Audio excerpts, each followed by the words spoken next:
नमस्कार मित्रांनो, Maharashtra nursing ऑफिसर्सच्या educational चॅनलवरती आणि त्रिशूला एमसीक्यू सीरीज मध्ये आपलं स्वागत आहे। चला आपण काय बघतोय, आपण स्पेशली बघणार आहे सीएचओ महाराष्ट्र स्पेशल एपिसोड आपला चाललेला आहे। एपिसोड नंबर किती आहे?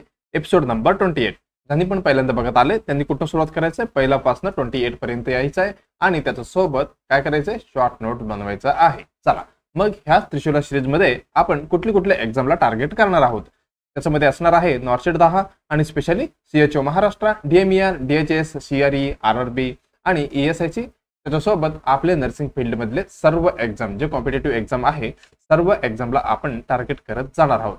चला मग हे काय, ऑल नर्सिंग सब्जेक्ट, ह्याच्यामध्ये काय सगळी नर्सिंग फील्ड मधले सगळे जे सब्जेक्ट आहेत कुठली पण असो ह्याच्यामध्ये इन्क्लूड आहे आणि मॅक्झिमम कसं असणार आहे, इम्पॉर्टंट म्हणजे जे शक्यतो विचारू शकते असला टॉपिक आपण इथे डिस्कस करणार आहेत। हे पण मराठीमध्ये पहिल्यांदा हे आहे सिरीज। मग आपण सुरुवात करणार आहे एपिसोड नंबर 28 चा। चला त्याच्या अगोदर आपल्याला काय करायचंय, त्याच्या अगोदर आपल्याला करायचं आहे हा व्हिडिओला लाईक करायचा आहे, त्याच्यासोबत फीडबॅक मध्ये कमेंट द्यायचा आहे। कमेंट मध्ये फीडबॅक द्यायचा आहे। काय करता तुम्ही, कमेंट मध्ये काय द्यायचं, फीडबॅक द्यायचा आहे। आणि त्याच्यासोबत जे विद्यार्थी तुमचा मित्र मैत्रीण वगैरे कोणी असेल, डीएमईआर, सीएचओ, डीएचएस किंवा नॉर्सेटची तयारी करत असेल तर त्यांना काय करायचं, ही चॅनल रेफर करायचं आहे। शक्यतो त्यांना काय थोडी जे कॉन्सेप्ट वगैरे असेल ते त्यांचे मराठीमध्ये त्यांना समजून यायला पाहिजे त्याच्यासाठी। आणि त्याच्यासोबत काय करायचंय, सबस्क्राईब करायचं आहे। त्याच्यापेक्षा इम्पॉर्टंट काय आहे, बेल आयकॉन दाबायचं आहे। कारण शक्यतो काय होते, ज्यावेळी व्हिडिओ अपलोड वगैरे येतील त्यावेळी तुम्हाला काय भेटते, इंटिमेट म्हणजे काय म्हणू शकतो, नोटिफिकेशन भेटणार, बाबा असं व्हिडिओ आलेले तुम्हाला बघायचा आहे। ओके चला मग आपण काय करायचंय, एपिसोड नंबर 28 ची आपण सुरुवात करणार आहे। हे आहे एपिसोड 27 मधला जे तुम्हाला काय दिलतो मी, एमसीक्यू ऑफ द डे म्हणून दिलतो। मग ही डिस्कशन आपण पहिला सुरुवातीलाच करायचं आहे। बघा क्वेश्चन काय होतं, स्क्रीनिंग प्रोग्राम। बघा स्क्रीनिंग प्रोग्राम काय म्हणते, बघा screening program is a divided to, बघा स्क्रीनिंग प्रोग्राम कशासाठी आहे, टू आयडेंटिफाय द डिसीज। बघा कशासाठी, identify the disease in which phase of disease, म्हणजे कुठल्या डिसीजच्या फेज मध्ये आपल्याला आयडेंटिफाय करायचं आहे डिसीज बद्दल। बघा काय म्हणते यांनी, स्क्रीनिंग आणि डायग्नोसिस वेगळं असतं बरं का। आपल्याला काय करायचं इथे, स्क्रीनिंग प्रोग्राम आहे is divided to identify the disease in which phase of the, इथे यायला पाहिजे व्हिच फेज ऑफ डिसीज, म्हणजे कुठल्या फेज मध्ये जे आपल्याला काय करायचं, स्क्रीनिंग करायचं असं विचारताय। हे बघा काय म्हणताय, अ इन्क्युबेशन पिरियड। बघा काय म्हटलंय, ए मध्ये इन्क्युबेशन पिरियड म्हणताय आणि दुसऱ्यामध्ये early part of the clinical disease. बघा क्लिनिकल डिसीज म्हणजे काय, डिसीजचा अर्ली पार्ट म्हणजे डिसीज जे सिम्पटम्स वगैरे आपल्याला किंवा डिसीज यायच्या अगोदर थोडी अर्ली पार्ट मध्ये आपल्याला काय करायचंय, स्क्रीनिंग करायचं आहे। आणि later part of clinical disease आणि तिसरा म्हटलेलं आहे इन रिकव्हरी, एकदम कमी झाल्यावर आपल्याला स्क्रीनिंग करायचं आहे। चला मग आपण काय करायचं, त्याच्या ऐवजी थोड्या स्क्रीनिंग प्रोग्राम बद्दल आपण थोडक्यात बघूया। स्क्रीनिंग हे कशासाठी, म्हणजे प्रोग्राम वेळी आपण काय काय करतो, बघा आपण बघणार आहोत स्क्रीनिंग प्रोग्राम बद्दल। स्क्रीनिंग प्रोग्राम जे प्रत्येक एवढी स्क्रीनिंग प्रोग्राम आहेत ते कुठल्या ह्याच्यामध्ये येतात, सेकंडरी लेवल ऑफ प्रिव्हेन्शन मध्ये येतात। मी ऑलरेडी तुम्हाला जे त्रिशूला सिरीज मध्ये तुम्हाला ऑलरेडी सांगितलेलं आहे। ओके चला हे झालं स्क्रीनिंग प्रोग्राम आपण कशासाठी आर डिझाईन टू, कशा पद्धतीने हे डिझाईन केलेलं आहे, डिझाईन टू डिटेक्ट म्हणजे जे डिसीजला आपल्याला काय करायचंय, शोधायचं आहे। डिटेक्ट डिसीज, कुठल्या डिसीजला आपल्याला काय करायचंय, शोधायचं आहे। ते पण कसं अर्ली, थोडं लवकरात, डिसीज आल्यावर नाही हे करायचं, म्हणजे डिसीज यायच्या अगोदर थोडक्यात अर्ली स्टेज मध्ये आपल्याला ही पकडायचं आहे। Are screening program are design to detect the disease early before, कसे बिफोर सिम्पटम्स अपियर, सिम्पटम यायच्या अगोदर, सिम्पटम्स अपियर किंवा अजून काय म्हणू शकतो आपण, अपियर किंवा are in the stage of in the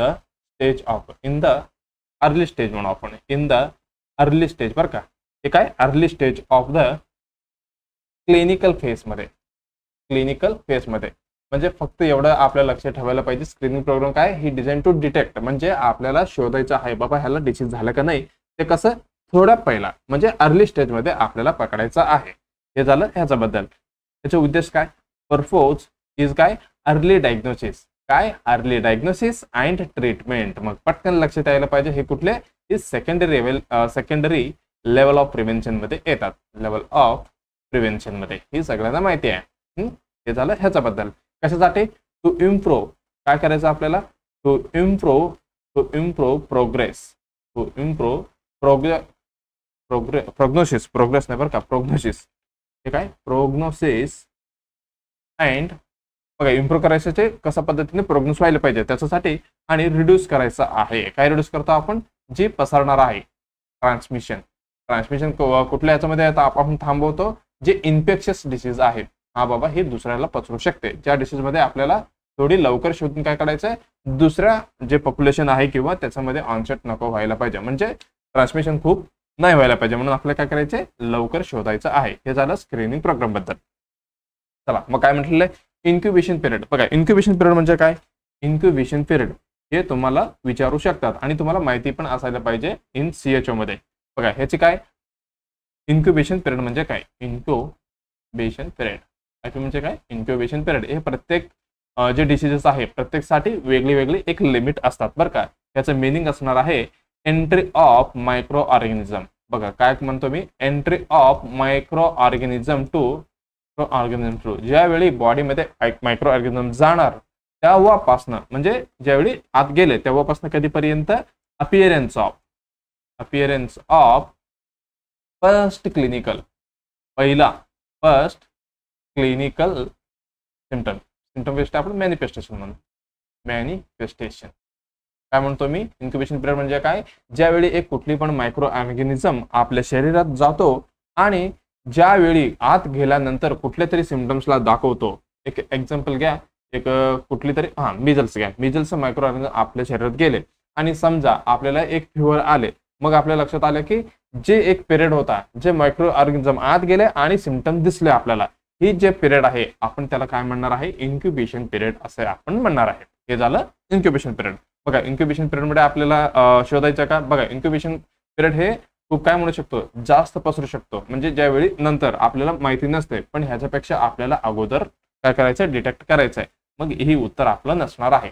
हे काय, early part of clinical disease म्हणजे बघा, early part of clinical disease म्हणजे काय, डिसीज म्हणजे मायक्रो ऑर्गॅनिझम आत आहे पण आपल्याला काय करायचं, त्याचे अर्ली पार्ट मध्ये. बघा ही कसं असणार आहे, ही एकदम स्क्रीनिंग कसं असणार आहे, स्क्रीनिंग ही जो मोस्ट इफेक्टिव्ह असणार आहे ह्यावेळी, मोस्ट इफेक्टिव्ह असणार आहे. त्याचं हे कसं असणार आहे, मोस्ट इफेक्टिव्ह. बघा याच्यामध्ये काय करायचं आपल्याला, डिसीज इज अ डिटेक्टेबल, त्यावेळी आपल्याला डिटेक्ट होणार आहे. डिसीज इज अ डिटेक्टेबल म्हणजे आपलं जे आपण कुठली पण टेस्ट करू ज्यावेळी but may not at shown, म्हणजे ह्यावेळी पेशंटला काय, म्हणजे जे मायक्रो ऑर्गॅनिझम आत गेलेलं आहे किंवा काहीतरी डिसीज झालेलं आहे पण सिम्पटम नसणार आहे. काय, but may not shown any symptom, कुठली पण सिम्पटम दाखवणार नाहीये. मग ह्यावेळी आपल्याला काय करायचं आहे, ही डायग्नोस म्हणजे अर्ली स्क्रीनिंग करायचं आहे. हे झालं आपलं एकदम बरोबर उत्तर, early part of the clinical phase. हे तिसरं काय म्हणते बघा, later post of the clinical sign, म्हणजे ह्याचं सगळं झाल्यावर करायचं आपल्याला नाही. त्यावेळी आपल्याला diagnose usually made by clinical sign and symptoms. बघा ज्यावेळी later part of the clinical disease म्हणजे आता समजा एक मी एक्झाम्पल काय म्हटलं होतं तुम्हाला, मिजल्स मायक्रो ऑर्गॅनिझम आत गेलेले आणि फिवर आले आणि सगळे रॅश दिसते, सगळी तुमचं फिवर वगैरे जे म्हणजे नोटीस केले तुम्ही, तुमच्या ज्यावेळी ही सगळी साइन अँड सिम्पटम्स बघून लक्षात येणार बाबा ह्यांना काय मिजल्स झालेलं आहे. मग हे झालं नंतरचं पिरियड झालं. मग ह्यावेळी आपल्याला स्क्रीनिंग करायचं आहे का, नाही, ह्याच्या वेळी अगोदर ऑलरेडी सगळं झालेलं असते आणि ही काय इन्फेक्शियस डिसीज असल्यामुळे दुसऱ्यांना पण पसरू शकते, म्हणून आपल्याला अगोदरच करायचं आहे, नंतर नाही करायचं. हे पण गेलंय इन रिकव्हरी. आता सगळी ट्रीटमेंट आपण दिलो त्याच्या नंतर करायचं का स्क्रीनिंग, नाही, ह्यावेळी गरजच नाहीये. मग आपलं उत्तर जाणार आहे दुसरा, एकदम बरोबर. कुठली जाणार आहे, early part of the clinical disease मध्ये आपल्याला काय करायचं, स्क्रीनिंग प्रोग्राम जे आहे आयडेंटिफाय करायचं आहे. ओके, चला मग आता नेक्स्ट क्वेश्चन काय म्हणते आपण जाऊया. बघा एक डायग्राम दिलेला आहे, काय इमेज बेस्ड क्वेश्चन आहे. काय म्हणते बघा, आयडेंटिफाय द फॉलोइंग इमेज दिलेले तुम्हाला, ही डायग्राम किंवा इमेज आहे त्याला ओळखायचं आहे.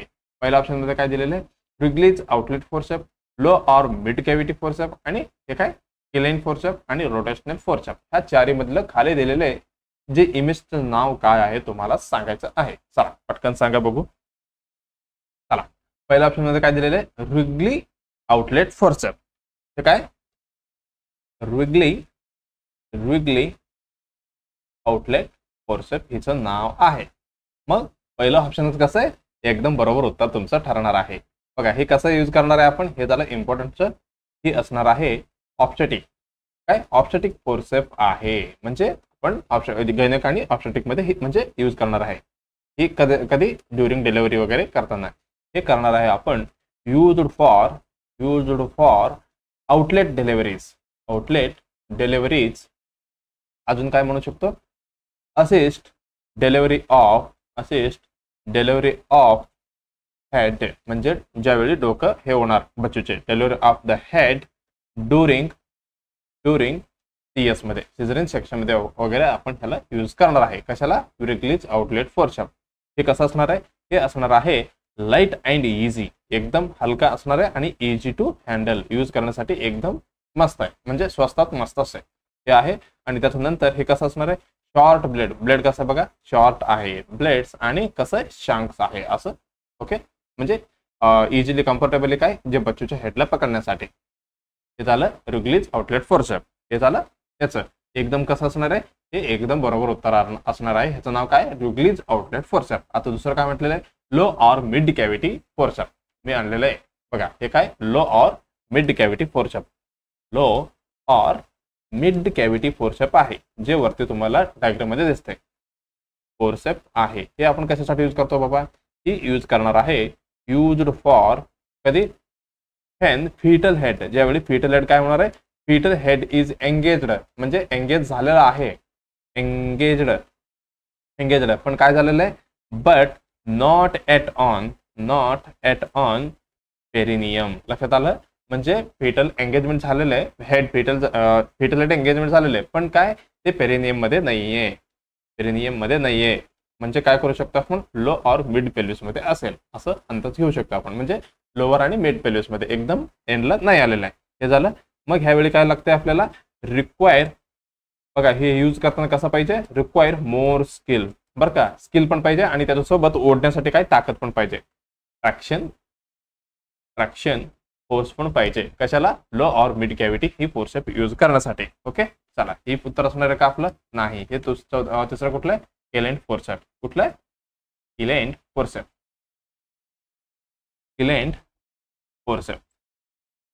हे आपण कशासाठी यूज करणार आहे, हे यूज करणार आहे आपण युज्ड फॉर ज्यावेळी बच्चूचा माल पोझिशन किंवा माल रोटेशन झालेला असेल, ज्यावेळी आपल्याला काय करायचंय, पोझिशन करेक्ट करायचं आहे फिटल हेडची.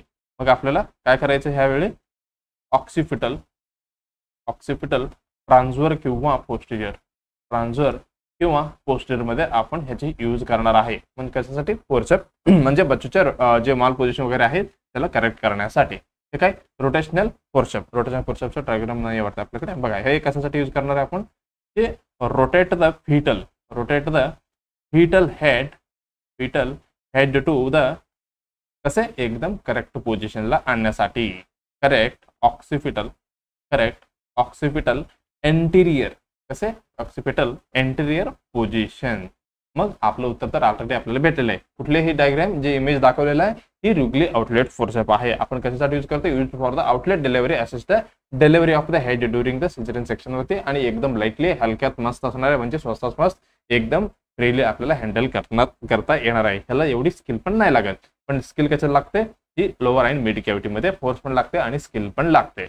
एवढं आपलं लक्षात आलंय. ओके चला, आता नेक्स्ट क्वेश्चन आपण बघूया. नेक्स्ट क्वेश्चन काय म्हणते बघा, when is celebrating the world health day. एकदम सगळ्यांचा फेवरेट क्वेश्चन असणार आहे, सगळ्यांना माहिती असणार आहे. उत्तर सांगा बघू, वर्ल्ड हेल्थ डे आपण कधी साजरा करतो, काय वर्ल्ड हेल्थ डे. चला ऑप्शन मध्ये काय काय दिलेलं आहे, पहिलं दिलेलं आहे 24 मार्च आणि नंतर दिलेलं आहे 1 डिसेंबर, नंतर दिलं आहे 25 एप्रिल आणि 7 एप्रिल. चला आपल्याला काय करायचं, उत्तर तर सगळ्यांना माहिती आहे आणि आपण काय करणार आहे, ही सगळी चारी जे ऑप्शन आहे सगळ्यांचं काय डिटेलमध्ये आपण अभ्यास करणार आहोत. पहिला काय करायचं आपल्याला, जे 24 मार्च काय आहे त्याच्याबद्दल अभ्यास करूया. पहिलं काय 24 मार्चला काय असते बाबा डेली वर्षी, म्हणजे एव्हरी इयर. 24 मार्चला काय असते ते पण कसं आहे, एव्हरी इयर म्हणजे प्रत्येक वर्षी. हे तारीख कसं आहे एकदम फिक्स आहे. ह्या दिवशी असणार आहे काय world TB day. TB day म्हणजे काय ट्युबरक्युलोसिस डे असणार आहे. ट्युबरक्युलोसिस कुठली वर्ल्ड टीबी डे असणार आहे 24 मार्चला. हे सगळ्यांना माहिती असायला पाहिजे. कोणी हे केलंय हे WHO ने सांगितलं बाबा असं असं काय करा तुम्ही 24 मार्चला ही फॉलो करा ही सांगितलेलं आहे. कशासाठी असतं हे टू राईज काय टू राईज अवेअरनेस. कशाबद्दल अवेअरनेस करायचं आपल्याला awareness and strengthen effort to eliminate the TB. आपल्याला काय करायचंय टीबीला एलिमिनेट करायचं आहे. एलिमिनेट टीबी आपलं काय होतं इंडियामधलं 2025 होतं. 2025 काय संपत आले आता. हे झालं एलिमिनेट करायचं आहे आपल्याला. म्हणून आपण काय करतो 24 मार्चला टीबी एलिमिनेट करण्यासाठी जे प्रोग्राम करतो. बघा हे 24 मार्चच का हे 24 मार्च कुठे 1882 मध्ये कोण जे आहे डॉक्टर रॉबर्ट कोच. कोण डॉक्टर रॉबर्ट कोच यांनी काय कांड केले त्या दिवशी हे केलेलं आहे अनाउन्समेंट. कशाचे अनाउन्समेंट केले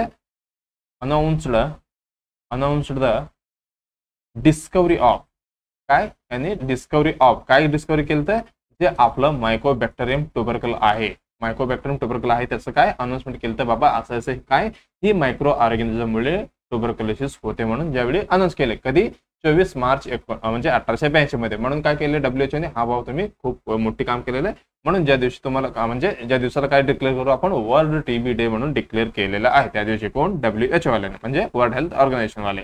ओके एवढं आपल्या लक्षात आलं. हा हे झालं. याच्यानंतर तुम्हाला 2025 थीम विचारू शकतात बरं का हे लक्षात ठेवा. थीम 2025 थीम काय होतं हे पण तुमच्या लक्षात असायला पाहिजे. काय होतं yes we can end TB. आपण संपवू शकतो काय टीबी ट्युबरक्युलोसिसचा. त्याचं कार्य काय होतं कमिट इन्व्हेस्ट आणि काय डिलिव्हरी हे होतं. हे इम्पॉर्टंट आहे बरं का लक्षात ठेवा. हे विचारू शकता तुम्हाला थीम. म्हणजे आता 2025 झाले 26 ला एक्झाम झालं तरी मार्च पर्यंत आत होणार आहे. पण मार्च नंतर झालं तर तुम्हाला पुढच्या वर्षाचं विचारू शकतात. हे झालं 24 मार्च बद्दल. हे उत्तर असणार आहे का वर्ल्ड हेल्थ डे बद्दल नाहीये. हे झालं. आता नेक्स्ट काय 1 डिसेंबर. हे पण तुमचं सगळ्यांचं माहिती असायला पाहिजे. 1 डिसेंबरला पर इयर काय असतो ही असणार आहे ह्या दिवशी वर्ल्ड कुठली एड्स डे. कुठली डे वर्ल्ड एड्स डे असणार आहे 1 डिसेंबरला. कशासाठी असणार आहे परत तेच टू राईज अवेअरनेस अबाउट कशासाठी याच्यामध्ये पण टीबीचं करणार आहे का आपण अवेअरनेस नाही. याच्यामध्ये करणार आहे आपण HIV बद्दल HIV किंवा एड्स बद्दल. आणि एड्स बद्दल काय अवेअरनेस करण्यासाठी 1 डिसेंबर ही आपण काय ही सिलेक्टेड दिवस आहे. हे पण कोणी दिले हे पण सेम WHO ने दिले. आणि हे कधीपासून स्टार्ट झालेलं आहे स्टार्टेड 1988 मध्ये. हे पण कोणी हे केलेलं आहे WHO वालेच म्हणजे वर्ल्ड हेल्थ ऑर्गनायझेशन वालेच ही काय डिक्लेअर केलेलं आहे. बाबा काय करू आपण 1988 नंतर काय करू सुरुवात करूया 1 डिसेंबरला काय वर्ल्ड एड्स डे सेलिब्रेशन करायला. मग कशासाठी करणार पण वर्षानं एकदा तरी लोकांना कळायला पाहिजे बाबा काय असं असं काय एक रोग आहे एड्स असं असं पसरते. हे सगळं म्हणजे अवेअरनेस करण्यासाठी. एवढं झालं 1 डिसेंबर बद्दल. मग हे उत्तर असणार आहे का आपलं नाही कॅन्सल केलं. हे काय नंतर 25 एप्रिल कशाबद्दल म्हणते 25 एप्रिलला काय असतो 25 एप्रिलला काय असतो हे पण तुमच्या लक्षात असायला पाहिजे. या दिवशी असतो वर्ल्ड मलेरिया डे. कुठला मलेरिया डे. तुम्हाला कॉमेंट मध्ये सांगा बघू डेंग्यू डे कधी असते. मलेरिया डेंग्यू सोबत असते. हे झालं वर्ल्ड मलेरिया डे. हे पण कोणी केलंय हे सगळी असलं काय WHO करतात. हे झालं ह्याच्याबद्दल. ह्याचं थीम विचारू शकतात बरं का तुम्हाला. थीम कम्युनिटी फील्डमध्ये तुम्हाला डेंग्यू मलेरिया केसेस खूप भेटतात. एक्झाम्पल कुठली जे ट्रेबल एरिया आहेत कुठली इकडे रत्नागिरी असो सिंधुदुर्ग म्हणजे जे कोकण साईडचं वगैरे आहे बघा म्हणजे जिकडे म्हणजे तिकडे जास्त पाऊस पडते तिकडे काय असणार आहे मलेरिया डेंग्यू असणार आहे. तुम्हाला तिकडे काय करायचं आहे मॅक्झिमम लेवल म्हणजे तुमच्याला किती येतात तेवढी काय करायचं तिकडे हेल्थ एज्युकेशन आणि अवेअरनेस द्यायचं आहे मलेरिया डेंग्यू बद्दल. बाबा असं असं पाणी हे करू नका. हे सगळे हे झालं. आता काय म्हणतो मी थीम याचं थीम काय होता मलेरिया एंड विथ अस. काय करायचं खाली रिइन्व्हेस्ट रिमोजेन आणि काय रिग्नेट ही आहे थीम कशाची, हे सगळी 2025 आहे बरं का, हे पण 2025 आहे. अजून कुठं थीम सांगितलं मी, ह्याचं थीम नाही आणलं का, अरे राहू द्या. हा, हे पण 2025 हे झालं. 25 एप्रिल बद्दल मलेरिया डे. आता राहिलं कुठलं, 7 एप्रिल. मग सगळ्यांना पटकन लक्षात आलं असेल, हे काय आपलं शेवटचं उत्तरच असणार आहे. एकदम बरोबर, 7 एप्रिल. हे काय असणार आहे, ही ऑर्गनायझर बाय कोण, हे पण WHO वर्ल्ड हेल्थ ऑर्गनायझेशन वाले हे केलेलं आहे. कधीपासून सुरुवात झालेलं आहे हे, 1950 पासून. बघा, वर्ल्ड हेल्थ ऑर्गनायझेशन आले कधी, 1948 मध्ये. पण ही वर्ल्ड हेल्थ डे कधी सुरुवात झाले, 1950 मध्ये. हे पण लक्षात असायला पाहिजे. कशासाठी आणले हे, पर्पज काय होता, हा बाबा हेल्थ नावाचं एक असतं, त्याच्याकडे लक्ष द्या. हे काय, टू ड्रॉ ग्लोबल अटेन्शन. सगळे जगतचं काय करायचं, यांना अटेन्शन घ्यायचं आहे. अटेन्शन टू कशासाठी, टू इम्पॉर्टंट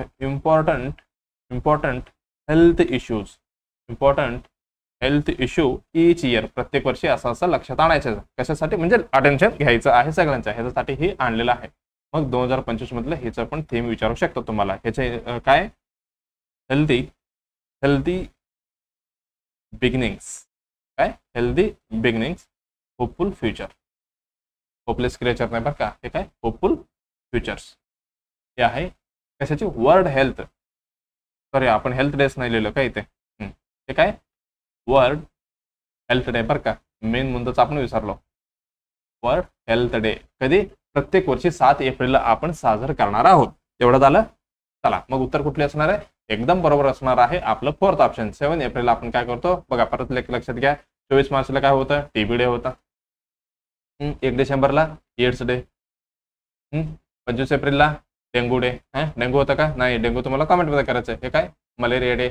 आणि शेवटचं होतं वर्ल्ड हेल्थ डे असणार आहे. एकदम बरोबर. ओके, चला मग आता नेक्स्ट क्वेश्चन काय म्हणते आपण बघूया. हे झालं. बघा नेक्स्ट काय, द नर्स इज, बघा नर्स काय करते, assessing the client recently return from the surgery. आता जस्ट काय झालेलं आहे, पेशंट आलेले, कुठनं आलेले, फ्रॉम सर्जरी पासनं. आणि the nurse is aware that the best way to assist the pain is to. आता एक पेशंट आहे, म्हणजे नर्सने एक पेशंटला असिस्ट करते, क्लायंट रिसेंटली रिटर्न, म्हणजे ते पेशंट आहे कसं, कुठनं आलेलं आहे, रिसेंटली रिटर्न म्हणजे परत आलेलं आहे, म्हणजे इथनं गेलेलं होतं परत इथेच आलेलं, म्हणजे वार्डमध्ये फ्रॉम सर्जरी होऊन आलेलं आहे. मग आता काय करायचं, द नर्स इज अवेअर, म्हणजे नर्सला सगळं माहिती आहे. काय, that the best way to assist the pain, म्हणजे नर्सला माहिती आहे की बाबा ही एकदम बेस्ट मेथड असणार आहे, वे असणार आहे कशासाठी, असिस्ट द पेन. मग कुठले बघा, ते काय म्हणते बघा, take the blood pressure, pulse and temperature. काय म्हणते, म्हणजे TPR BP. काय, जे आपण नर्सिंगमध्ये शाळेमध्ये काय केलेलं, फक्त एवढीच केलेलं आहे. काय, TPR BPच आपण चेक केलं. किती, एक फर्स्ट इयर सेकंड इयर हे करायचं आहे. मग त्यावेळी कळलं का तुम्हाला पेन किती आहे, बीपी चेक केल्यावर हा बीपी वाढलं तर पेन कमी आहे, आणि टेम्परेचर वगैरे कमी झालं तर पेन कमी, असं काय समजलं का तुम्हाला, नाही की नसणार आहे. आणि सेकंड काय म्हणते बघा, ask the client to rate his pain on a scale. एक स्केल घ्यायचं, त्याच्यामध्ये 1 2 3 4 5 असले, बाबा तुम्हीच सांगा असायचं तुम्हाला किती पेन आहे हे म्हणताय. आणि watch the client facial expression, त्याचा चेहरा बघून ओळखा तुम्ही, त्याला किती दुःख आहे, असं करू शकता का. आणि नेक्स्ट काय म्हणते, ask the client he is in a pen.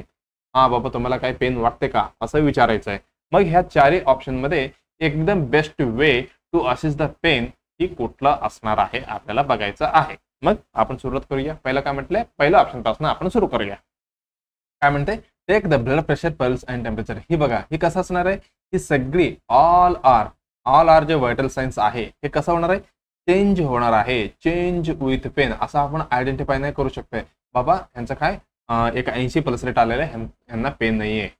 In case of pen असेल तर, इन कंडिशन ऑफ कुठल्या पण कंडिशनला वगैरे पेन खूप असले तर पल्स आपण वाढू शकतो, म्हणजे जास्त होऊ शकते. पण आपण एक्झॅक्टली सांगू शकते का, असं ह्यांचा पल्स वाढल्यामुळे त्यांना पेन चालू आहे, असं आपण डायरेक्टली कन्सिडर नाही करू शकत. म्हणजे काय, हे नॉट अ रिलेबल इंडिकेटर्स, म्हणजे हे आपण काय एवढी विश्वास ठेवू शकत नाहीये. हे झालं पहिलं ऑप्शन बद्दल, ही एकदम आपलं चुकीचं ठरलंय. आणि नेक्स्ट काय म्हणते बघा, ask the client to rate his pain on a scale. मध्ये एकदम काय म्हणते, एक स्केल घ्यायचं, म्हणजे पेन स्केल असणार आहे, त्याच्यामध्ये आपल्याला काय करायचंय, दाखवायचे 0 to 5 नंबर पर्यंत. बाबा असे तुम्हाला काय वाटतंय हे पेन मध्ये.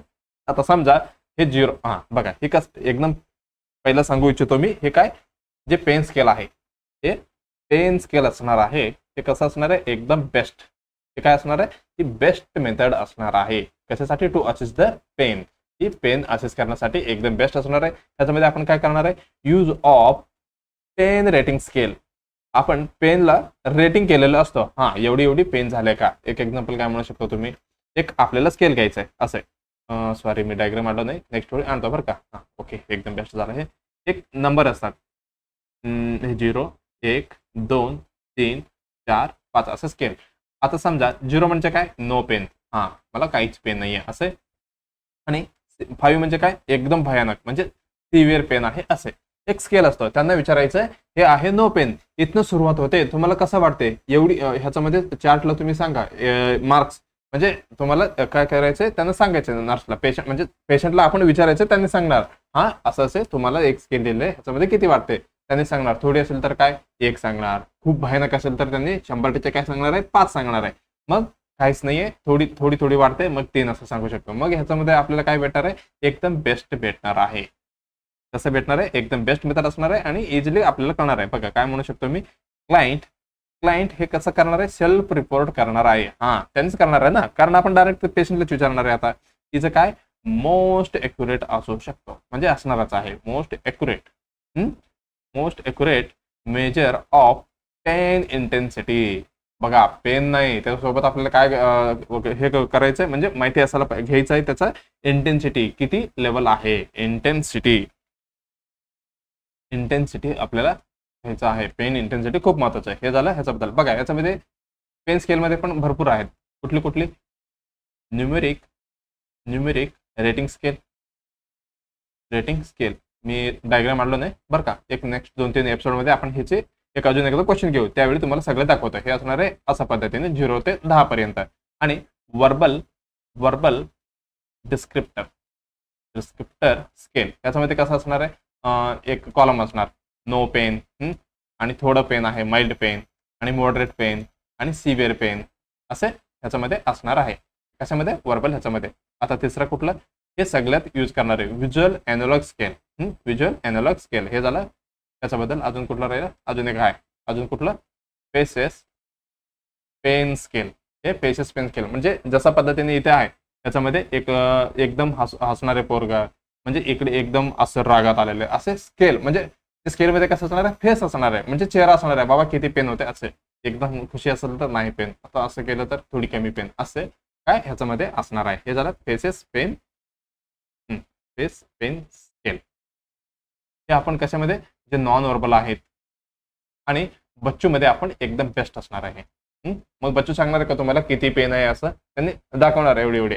हे झालं पेन स्केल बद्दल. हे बेस्ट मेथड असणार आहे. ओके, मग आपण ठेवूया होल्डमध्ये. आता नेक्स्ट काय बघा, watch the client facial expression. बघा काय म्हणते यांनी, फेशियल एक्सप्रेशन वरनं आपल्याला काय करायचंय, हा बाबा तुम्हाला कसं असतंय, म्हणजे पेन किती आहे आपल्याला ओळखणार आहे का. बघा हे इंडिकेट द डिस्कम्फर्ट. आपण जे पेशंट डिस्कम्फर्ट आपण ऑब्झर्व करू शकतो किंवा इंडिकेट होत आहेत. बट आपल्याला हे बेटर आहे का, बट आर नॉट जे मेजर स्केल, म्हणजे काय म्हणू शकतो मेजर ऑफ पेन, आपण ही मेजर करू शकत नाहीये ह्याच्यामध्ये. मग आपलं उत्तर असणार आहे का, नाही. काय म्हणते बघा, ask the client he is a pain. बघा पेन हे टू जनरल झाला, म्हणजे एकदम इझिली झाला. हा बाबा तुम्हाला दुखते का, त्यांनी म्हणणार हो. काय म्हणणार, हो म्हणणार. किंवा आता समजा त्यांनी नो म्हटले तर काही हरकत नाहीये. पण समजा येस म्हटले, मग आपल्याला कसं कळणार किती पेन आहे, त्याच्यामध्ये कळणार आहे का. येस म्हटलं तर किती कळणार आहे का, नाही.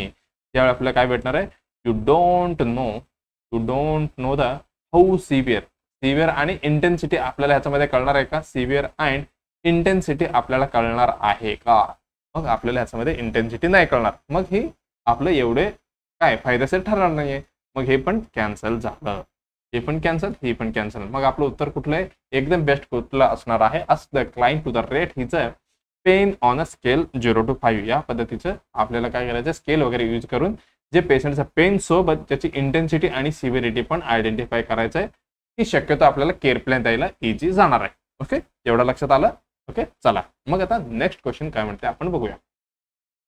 बघा काय म्हणते next question, the nurse understand that are a diagnosis of oral CA. बघा ओरल कॅन्सर बद्दल म्हणते, is confirm with oral CA. काय करायचं, कन्फर्म करायचं आहे जे बघा काय म्हणते, द नर्स अंडरस्टँड म्हणजे कन्फर्मेशन कुठल्या पद्धतीने करायचं आहे. पहिला आहे बायोप्सी, दुसरा आहे ग्रामस्टेन, ओरल कल्चर आणि ओरल वॉशिंग फॉर द काय सायटोलॉजी याचा मधला बघायचं आहे. बघा कुठली कन्फर्मेशन आहे म्हणजे हे डायग्नोज केलं तर काय हा बाबा ह्यांना 100% काय कॅन्सर झालेला आहे, ते पण कुठले ओरल कॅन्सर झालेलं आहे. कसं आयडेंटिफाय करणार किंवा डायग्नोज करणार तुम्हाला सांगायचं आहे.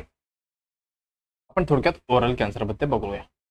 ओरल सीए म्हणजे काय, हे शॉर्ट फॉर्म आहे बरं का, म्हणजे काय हा शॉर्ट की कशासाठी कॅन्सरसाठी, एवढं पण लक्षात ठेवायचं तुम्हाला माहिती असेल. ते काय झालं ओरल सीए त्याच्यामध्ये काय असणार आहे मलिग्नंट काय मलिग्नंट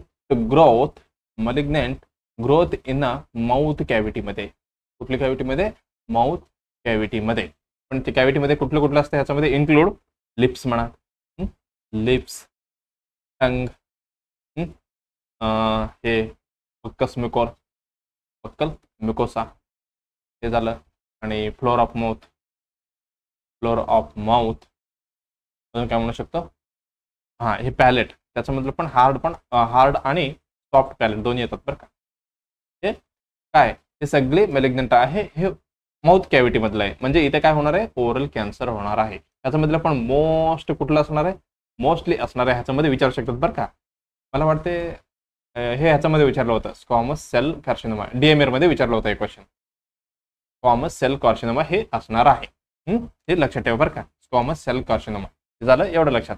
मग ह्याच्यामध्ये आपल्याला काय करायचे डायग्नोसिस करायचं आहे. मग ह्याच्यामध्ये असणार आहे डेफिनेटिव्ह डायग्नोसिस. कसं असणार आहे डेफिनेटिव्ह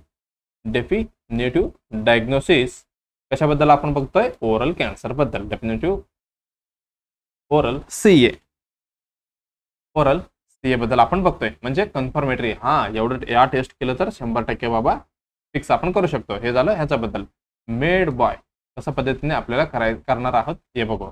HPR म्हणजे काय HP म्हणजे काय हिस्टोपॅथॉलॉजिकल. बघा काय म्हणतो हिस्टोपॅथॉलॉजिकल एक्झामिनेशन करणार आहोत. कशासाठी डायग्नोसिस करण्यासाठी, ते पण कसलं कन्फर्मेशन बरं का. एक्झामिनेशन ऑफ कशाबद्दल आपण अभ्यास करणार आहे ऑफ टिश्यू ऑब्टेन्ड थ्रू. कुठनं घेतलेलं आपण ऑब्टेन्ड थ्रू अ बायोप्सी.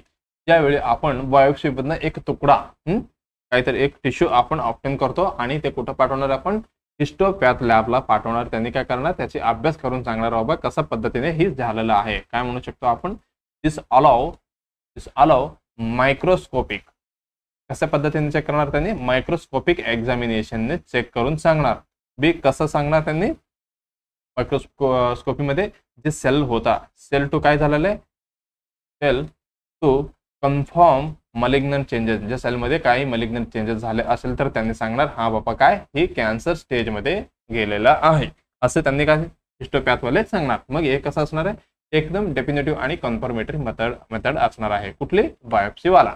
चला मग पहिल्या ऑप्शन मध्ये काय दिलेलं आहे, पहिल्या ऑप्शन दिलेलं आहे बायोप्सी कसं आहे ही एकदम बघा बायोप्सी कसं असणार आहे एकदम बेस्ट अँड कन्फर्म टेस्ट असणार आहे. बेस्ट अँड कन्फर्म टेस्ट असणार आहे कशासाठी ओरल कॅन्सरसाठी. ह्याच्यामध्ये काय एक टिश्यू रिमूव्ह करतात आणि जे कुठे ठेवणार आहे यांनी बघा बायोप्सीमध्ये काय एक तुकडा घेणार टिश्यूचे आणि HPR मध्ये हिस्टोपॅथॉलॉजी लॅबमध्ये मायक्रोस्कोपिक अंडरमध्ये सेलचा अभ्यास करणार. हे झालं एकदम बेस्ट आणि असणार म्हणजे बेस्ट आणि कन्फर्म असणार आहे. आणि हे काय ग्राम स्टेज असणार आहे का. ग्राम स्टेज आपण कशामध्ये यूज करतो ही करणार आहे आपण आयडेंटिफाय द बॅक्टेरियल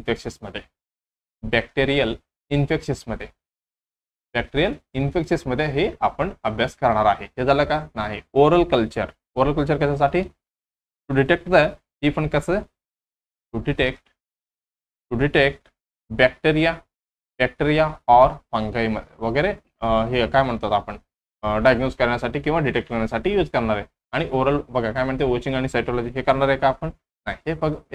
हे फक्त स्क्रीनिंग टेस्ट आहे बरं का.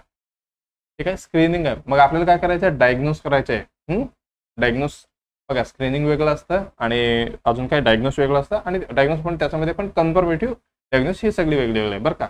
याची जे काय म्हणतो रिलेव्हंट आणि जे भेटणार आहे रिझल्ट सगळ्यांची थोडी पद्धत वेगळी असणार आहे. हे झालं ह्याच्याबद्दल. मग आपलं उत्तर जाणार आहे एकदम बेस्ट कुठलं आहे बायोप्सी ही एकदम बरोबर उत्तर असणार आहे. ओके चला मग आता नेक्स्ट क्वेश्चन काय म्हणते आपण बघूया.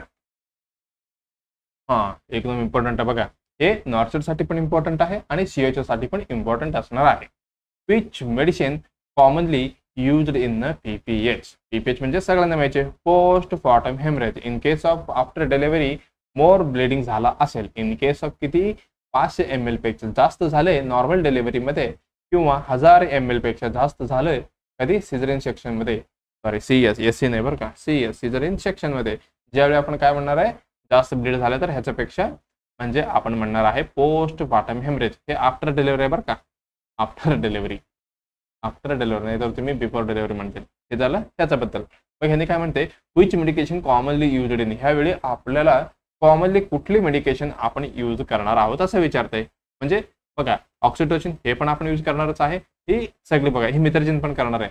पण ह्यांनी काय म्हणते, मोस्ट कॉमनली म्हटलेलं आहे, म्हणजे मोस्ट नाही म्हटलेलं आहे पण कॉमनली म्हटलं. कॉमनली म्हणजे हे चारही ड्रग तुमच्याकडे अवेलेबल असतील तरी पण तुम्ही पहिल्यांदा कुठले ड्रग देणार आहे असं विचारते. म्हणजे काय फर्स्ट प्रायोरिटी कुठल्या मेडिसिनला देणार, हे काय मिफेप्रोस्टोल आणि मिझोप्रोस्टोल अशा पद्धतीने 4 मेडिसिन दिलेलं आहे. मग आपण काय करूया, थोडक्यात आपण बघूया.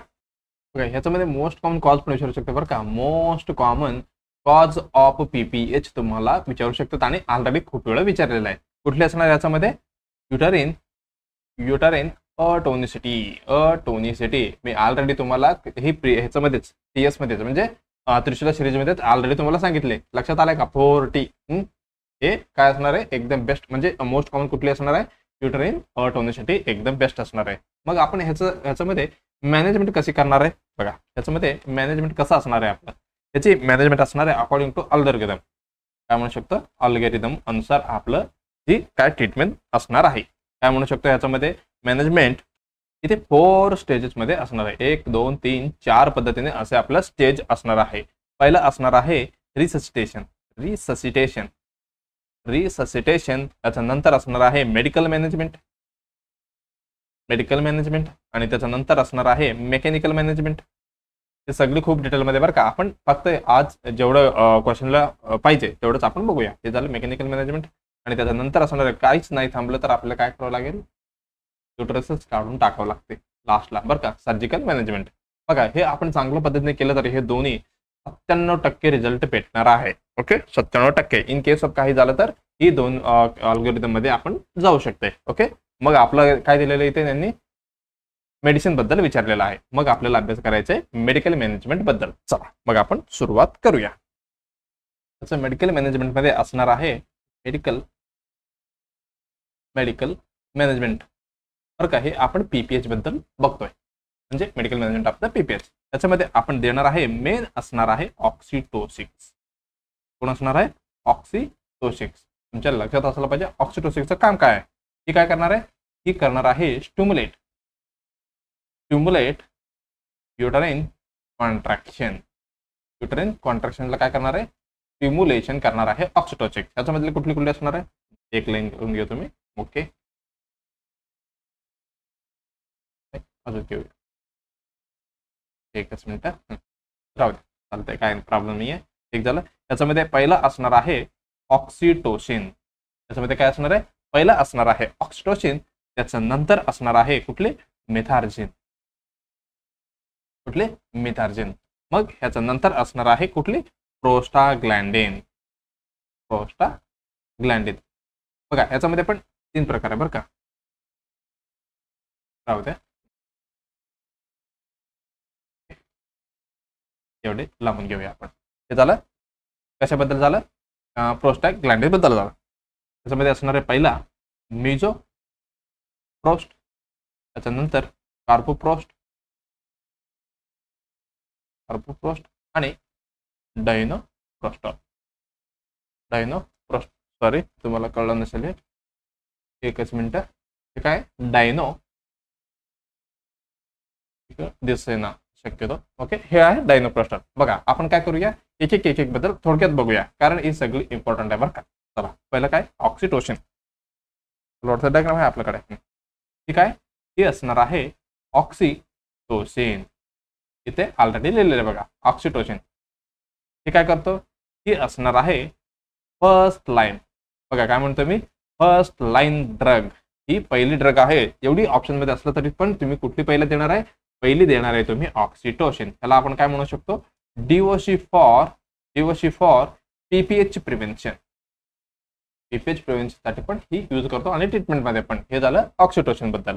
आणि ह्याचा रूट कसा आहे, रूट ओके, ही रूट देणार आहे आपण IV इन्फ्युजन. IV इन्फ्युजन मध्ये आपल्याला ही द्यायचं आहे. कुठले, ऑक्सिटोसिन. हे झालं. मग डोज किती असू शकतो ह्याचा, डोज असणार आहे 10 ते 40 युनिट ऑफ ऑक्सिटोसिन. ऑक्सिटोसिन ह्याची डोज असणार आहे. ओके, हे कशा पद्धतीने हे करायचं ॲडेड, हे आपण काय 500 ml मध्ये वगैरे आपण देऊ शकतो. 500 ml NS मध्ये वगैरे मिक्स करून. मग ह्याची टेम्परेचर कशा पद्धतीने 40 to 60 ड्रॉप पर मिनिट असं आपल्याला काय करायचं, ठेवायचं आहे. आपण 10 ते 60 पण असं पण ठेवू शकता बरं का. हे झालं कशाबद्दल, ऑक्सिटोसिन इथे दिलेलं आहे बघा. हे झालं ऑक्सिटोसिन बद्दल. आता नेक्स्ट काय होतं हे बघितलं. नंतर आपलं होतं मिथार्जिन. मिथार्जिन बघा, हे काय, ही मिथार्जिन आहे. हे कसं आहे मिथार्जिन, ही असणार आहे अल्टरनेटिव्ह ड्रग.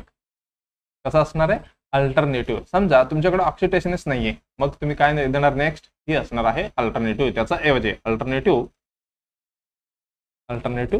ड्रग. कशासाठी, युज्ड. कधी यूज करणार आपण, used if oxytocin insufficient. Oxytocin insufficient किंवा नसेल त्यावेळी आपण काय करणार आहे, ह्याचा ऐवजी मिथार्जिनला आपण यूज करू शकतो. हे कशा पद्धतीने आपल्याला द्यायचं आहे, IM किंवा आपण IV देऊ शकता.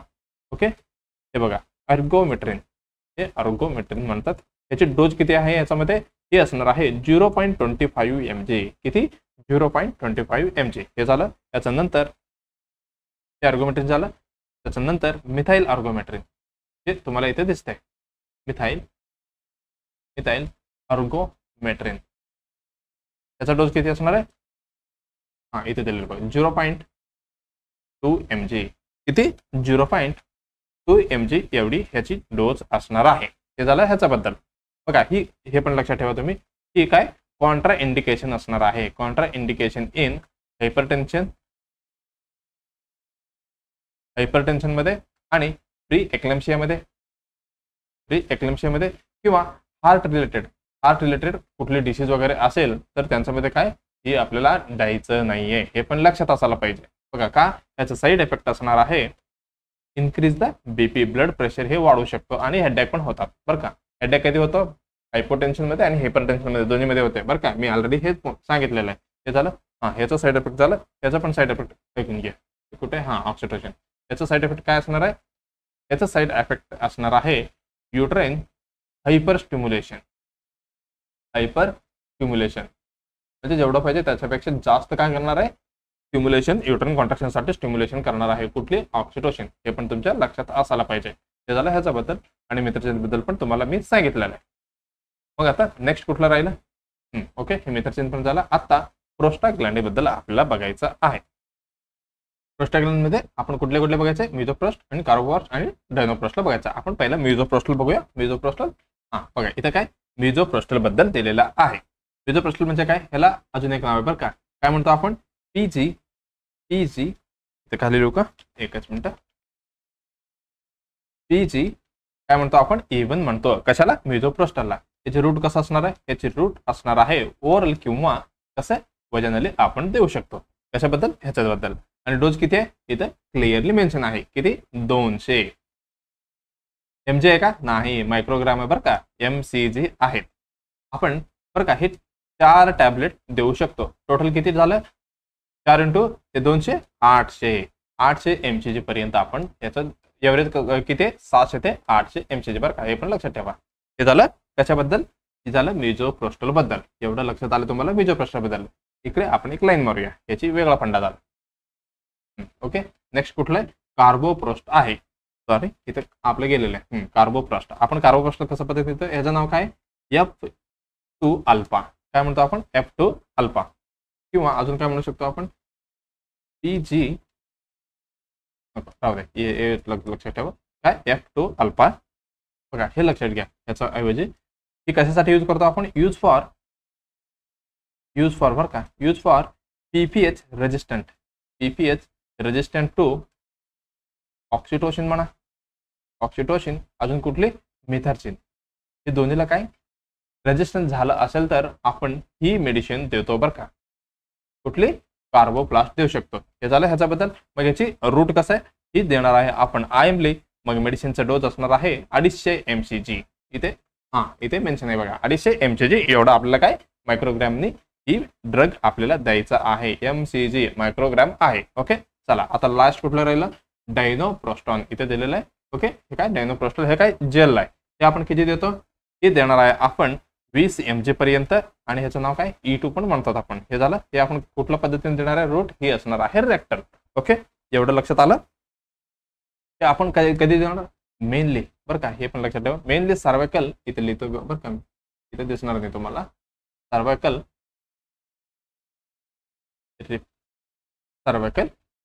रिपनिंग यावेळी मोस्टली म्हणजे मेनली आपण हे डायनोप्रोस्ट ही काय यूज मध्ये घेणार आहोत. एवढं लक्षात आलं तुम्हाला.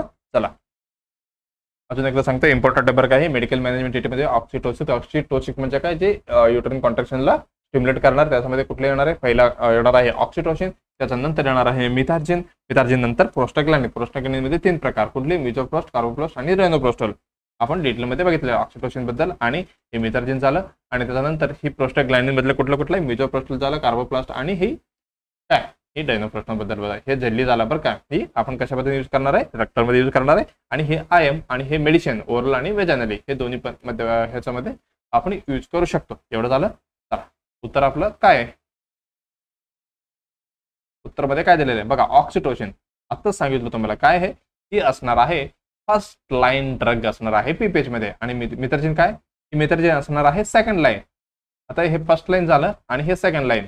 हे काय मिफेप्रोस्टॉन, हे आपण बघा हे PPH मध्ये आपण यूज नाही करतो. आणि हे मिझोप्रोस्टॉल काय, ही अल्टरनेटिव्ह आहे, हे अल्टरनेटिव्ह झालं. मग आपलं फर्स्ट आणि सेकंड मधलं मग आपण प्रायोरिटी कुठलं देणार आहे, ऑक्सिटोसिन. पहिली एकदम बरोबर उत्तर असणार आहे, ज्यावेळी नसणार ज्यावेळी आपण मिथार्जिन यूज करू शकतो. ओके, एवढं आपल्याला लक्षात आलंय की बरोबर उत्तर कुठलं आहे, ऑक्सिटोसिन. मग आता आपण काय करायचंय, नेक्स्ट क्वेश्चन आपल्याला बघायचं आहे. बघा काय म्हणते नेक्स्ट क्वेश्चन. अ क्लायंट, एक पेशंट आहे, has a chest tube attached to the chest tube drainage system. बघा काय म्हणते, चेस्ट ट्यूब अटॅच केलेले कुठे, चेस्ट ट्यूब ड्रेनेज सिस्टमला. What should be the nurse do when care for the client. ह्या पेशंटची केअर करताना आपल्याला बघा काय करायचं आहे. बघा काय म्हणते, पहिले ऑप्शन मध्ये दिलेलं आहे clamp the chest tube when suctioning. ज्यावेळी तुम्ही सक्शनिंग करायला जाणार, ज्यावेळी काय करायचे, जे चेस्ट ट्यूब आहे त्याला काय करायचं, क्लॅम्प करायचं आहे म्हणजे बंद करायचं आहे म्हणताय. आणि palpate the surrounding area for the crepitus साठी आपल्याला काय बघायचं आहे म्हणताय. आणि change the dressing daily using aseptic technique. Septic का असेप्टिक बघा इथेच किती कन्फ्युजन करतात आपल्याला त्यांनी. आणि empty the drainage chamber at the end of the shift. आता तुमचं मॉर्निंग ड्युटी असेल तर तुम्हाला काय करायचं, इव्हिनिंग स्टॉप आले की हा बाबा पटकन माझं ड्युटी संपलंय, मी काय करतो हे ड्रेनेज सिस्टम सगळे फेकून टाकतो आणि तू नवीन सुरुवात कर असं म्हणायचं. बघा काय म्हणतंय, हा म्हणजे आता नर्सला कुठली केअर म्हणजे करायचं आहे, what should be the nurse do, काय करायचं आहे नर्सला. मग आपण चेस्ट हे मला वाटते कुठले हे चेस्ट ट्यूब ड्रेनेज सिस्टम मला वाटते त्रिशूल सिरीज बद्दल आपण शक्यतो 19 किंवा 20 एपिसोडमध्ये ह्याची फुल डिटेलमध्ये केलेलं आहे. जे आपण मी सांगितलंय ते सोडून दुसरी काय नवीन आहे हे सांगतो. बरं हे झालं क्लॅम्पचं चेस्ट. बघा तसं ऐवजी आपल्याला एकदम पहिला माहिती असायला पाहिजे चेस्ट ट्यूब ड्रेन म्हणजे काय. चेस्ट ट्यूब ड्रेनेज म्हणजे काय, ह्याच्यामध्ये काय करणार आहे आपण, त्याच्यामध्ये आपण जे चेस्ट मधलं आहे जे सगळं काय, ड्रेन म्हणजे काय, ड्रेन म्हणजे काढणार आहे बाहेर. हे काय, दिस पेशंट रिक्वायर, ही पेशंटला काय पाहिजे, रिक्वायर कंटिन्युअस मॉनिटर. बघा ही असलं पेशंटला आपल्याला करायचंय कंटिन्यू मॉनिटरिंग. असं नाही की एकदा बघितलं शिफ्ट सुरू होताना आणि जाताना नाही बघायचं, म्हणजे कंटिन्यू काय मॉनिटरिंग पाहिजे. कशासाठी, टू एन्श्योर लंग एक्सपेन्शन झाले का नाही बघायचं, लंग एक्सपेन्शन झालं. आणि ड्रेनेज कसे होते बाबा, किती जास्त झाल्यावर आपल्याला इंडिकेट करायचं वगैरे सांगितलं बरं काय मी. हे काय झालं, ड्रायनेज अँड टू प्रिव्हेंट कॉम्प्लिकेशन, जे पुढे होणार आहे कॉम्प्लिकेशन, ज्याला काय करायचं आपल्याला थांबवण्यासाठी ही कंटिन्यू मॉनिटर करायचं गरज आहे. कशाबद्दल, जस्ट बघा याच्यामध्ये काय करणार आहे आपण, रिमूव्ह एअर आणि फ्लुइड काढणार आहे. आणि ब्लड कुठनं काढणार आहे, फ्रॉम द प्लुरल स्पेस मध्ये. आणि प्रिव्हेंट एअर आणि फ्लुइड फ्रॉम द बघा री एंटरिंग द प्लुरल स्पेस मध्ये, जिथं आपण काय केलेलं आहे इन्सिजन म्हणजे आत गेलेलं आहे. कुठले जे ट्यूब जिथनं काय व्हायला पाहिजे, प्रिव्हेंट करायचं आपल्याला एअर आणि फ्लुइड फ्रॉम द री एंटरिंग द प्लुरल, परत तिकडे जाण्यासाठी. आणि रिएस्टॅब्लिश द इंट्राप्ल्युरल आणि intrapulmonary pressure after the surgery or trauma. हे झालं ह्याच्याबद्दल, हे झालं हार्ट बद्दल. ह्याचं आपल्याला काय नाहीये तेवढी गरज. बघा हे काय फ्रॉम चेस्टला, इथे हे कुठे कनेक्टेड आहे चेस्टला, आणि हे सक्शन मशीनला. किती बॉटल होते, ड्रायनेज फ्लुइड, वॉटरसेल आणि सक्शन कंट्रोल, असे 3 बॉटल असणार आहे. ऑलरेडी तुम्हाला मी सांगितलेलं आहे. ओके, चला मग आपण काय करायचं, ऑप्शन जसं विचारते तसं आपण अभ्यास करून आपल्याला काय करायचंय, काय करायला पाहिजे स्टाफ नर्सने, असं आपल्याला बघायचं आहे. बघा काय म्हटलं पहिल्या ऑप्शन मध्ये, clamp the chest tube when suction. ज्यावेळी तुम्ही सक्शन करणार, ज्यावेळी काय करायचं, ट्यूबला म्हणजे बंद करायचं आहे म्हणताय. बघा असं करणार आहे का आपण, नाही. हे कसं असणार आहे, एकदम डेंजरस असणार आहे. हे काम एकदम डेंजरस असणार आहे. आपण करणार आहे का डेंजरस काम स्टाफ नर्सने, नाही. मग आपल्याला काय करायचंय, डेंजरस अनलेस स्पेशल ऑर्डर, काही ऑर्डर नसेल तर ही कसं असणार आहे, एकदम डेंजर असणार आहे. आपल्याला हे काम नाहीच करायचं आहे, म्हणजे बंद करायचंच नाही आहे आपल्याला. मग काय होऊ शकतं केलं तर, याच्यामध्ये होऊ शकतो trap air inside the pulmonary space मध्ये काय होऊ शकतो, ट्रॅप होऊ शकतो, तिथंच काय बसू शकतो हवा. हे एक झालं. आणि अजून काय, लीड टू टेन्शन निमोथॉरॅक्स पेशंटला होऊ शकते. एक झालं. मग हे झालं तर काय होऊ शकतो, लाईफ थ्रेटनिंग कंडिशन, बरं का, लाईफ थ्रेटनिंग मध्ये कन्वर्ट होऊ शकते. म्हणून आपल्याला ही काय सगळे काय कांड नाही करायचं. आणि नॉट डन ड्युरिंग सक्शन. बघा आता सक्शन वेळी ज्यावेळी तुम्ही हे काय बंद केलं असलं तर सक्शन होणार आहे का, नाही. नॉट डन ड्युरिंग सक्शन वेळी, ह्याला ड्युरिंग ऑलरेडी आहे का मी, ड्युरिंग सक्शन मध्ये वगैरे ही बंद नाही करायचं आहे. हे पण तुमच्या लक्षात असायला पाहिजे. हे झालं सक्शनिंग बद्दल. ओके, मग कधी करायचंय बाबा, हॅलो, म्हणजे कधी करायचंय, हे ज्यावेळी पण केलेलं आपण हे सगळे कसलं असणार आहे, टेम्पोररी असणार आहे, बरं का. असं नाही की आज एक दिवस बंद करून ठेवतो उद्या बघूया, असं नाही. कधी करणार आहे आपण, चेकिंग फॉर एअर लीक, ज्यावेळी एअर लीक होते का नाही बघतो, ज्यावेळी आपल्याला काय करायचंय, टेम्पोररी आपण बंद करू शकतो. आणि चेंजिंग द ड्रायनेज सिस्टीम, जे सिस्टीम आपण बदलणार आहे, ज्यावेळी पण आपण काय ही पिंच करून बंद करू शकतो. एक झालं. आणि अजून काय म्हणू शकतो, ज्यावेळी फिजिशियन ऑर्डर दिले, बाबा असं असं काम आहे माझं, तुम्ही काय करा, ही बंद करा, स्पेशल ऑर्डर भेटल्यावर आपण बंद करू शकतो. आणि ड्युरिंग रिमूव्हल, ज्यावेळी आपल्याला काढायचं हे सगळी सिस्टीम, ज्यावेळी आपण काय करायचं, ही बंद करायचं आहे. मग आता करणार आहे का, नाही. हे काय, हे डेंजरस काम आहे, आपण नाही करणार. सेकंड काय म्हणते बघा, palpate the surrounding area for the crepitus. जे सराउंडिंग एरिया आहे त्याचे काय बघताय ह्यांनी, क्रेप्टेस आहे का बघायला, चेक करण्यासाठी आपण बंद करू शकतो असं विचारतंय. म्हणजे बघायचं आहे आपल्याला. क्रेपिटस म्हणजे काय, ते सबक्युटेनियस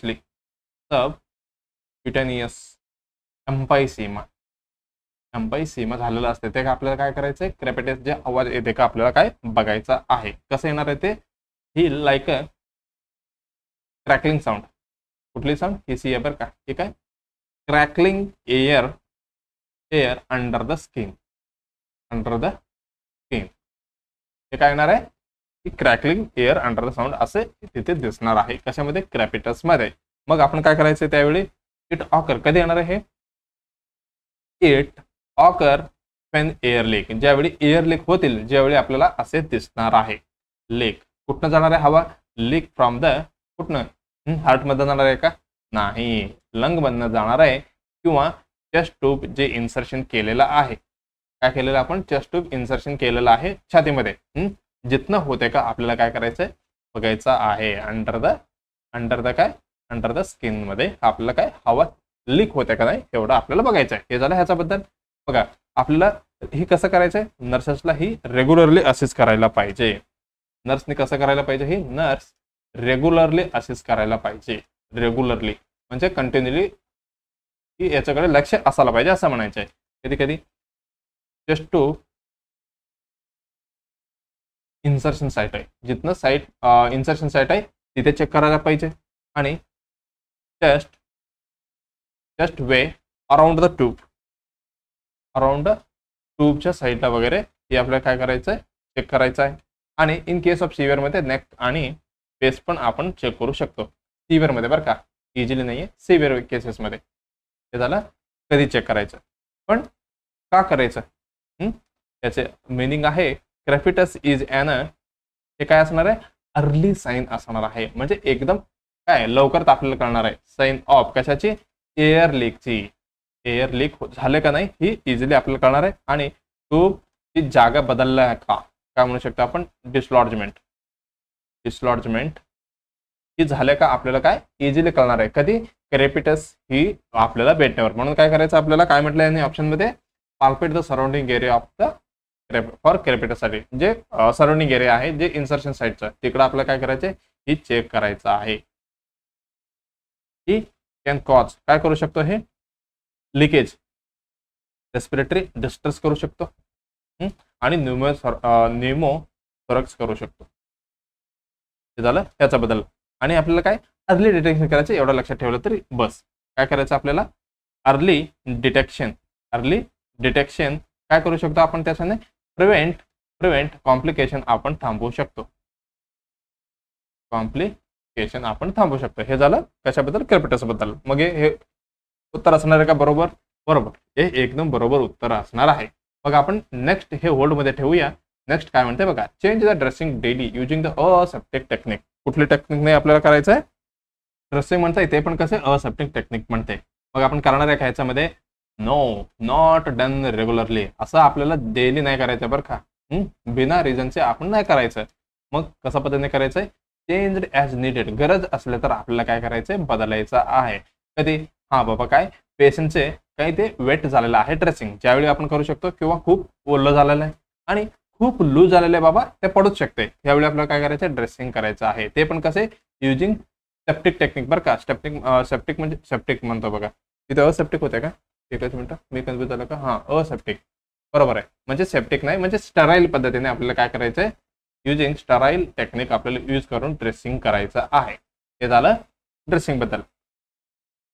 ओके, बघा आता इथं काय म्हटलं मी, नॉट रेग्युलरली. आता समजा तुम्ही रेग्युलरली करायची इच्छा असेल तर मग काय होऊ शकतो, इच्छा असेल तर म्हणजे करायचं नाहीये का, तुम्ही डेली केलं तर काय होऊ शकतो, डिस्रप्ट होऊ शकतो. जे ड्रेसिंग आहे काय होऊ शकतो, डिस्रप्ट होऊ शकतो. डिस्रप्ट द सेल आहे जे काय डिस्रप्ट होऊ शकतो.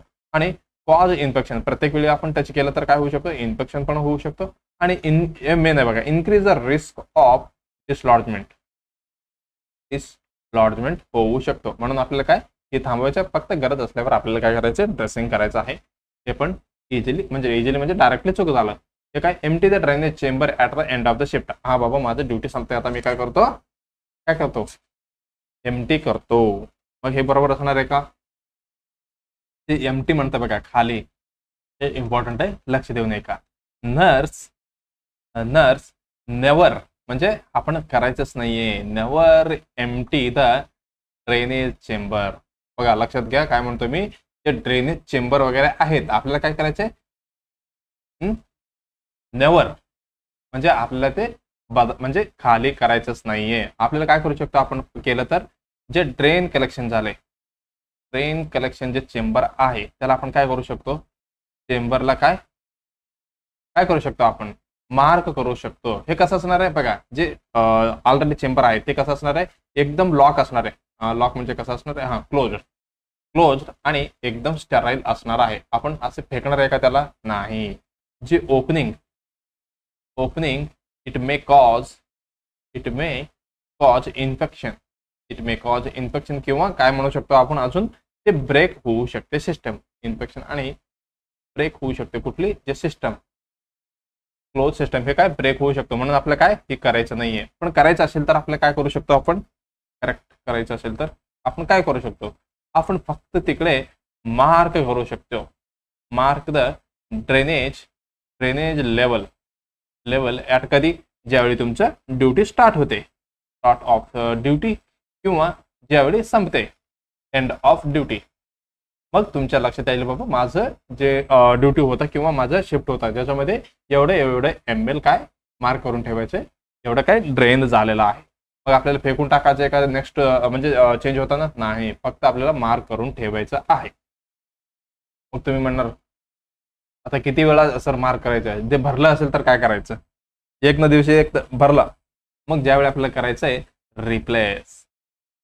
रिप्लेस द एंटायर, बरं का, काय म्हणतो बघा, एंटायर सिस्टम, जे आपल्याला एंटर सिस्टम काय करायचंय, बदलायचं आहे. इफ द चेंबर बिकम फुल, ज्यावेळी भरणार आहे आपल्याला काय करायचे, जे सिस्टीमच बदलायचं आहे. असं नाही करायचं बाबा भरले म्हणून म्हणजे फेकायचंच आहे, म्हणजे रिप्लेस करायचे, पण प्रत्येक वेळी नाही करायचे. ज्यावेळी भरते त्यावेळेच ड्युटी वाईज कसं करायचं आपल्याला मार्क करून ठेवायचं आहे. ओके, मला वाटतं उत्तर आपल्याला तेच भेटणार आहे. आपण होल्डमध्ये ठेवलं होतं, कुठली, palpate the surrounding area of the crepitus. Okay, चला आता नेक्स्ट टाइम झालं वाटतं आपलं. ओके, चला नेक्स्ट क्वेश्चन काय तुमच्यासाठी उद्यासाठी MCQ ऑफ द डे, एकदम कम्युनिटी बेस्ड काय सीएचसाठी एकदम बेस्ट असणार आहे. त्यांनी सगळ्यांनी काय करायचं, उत्तर द्यायचं आहे.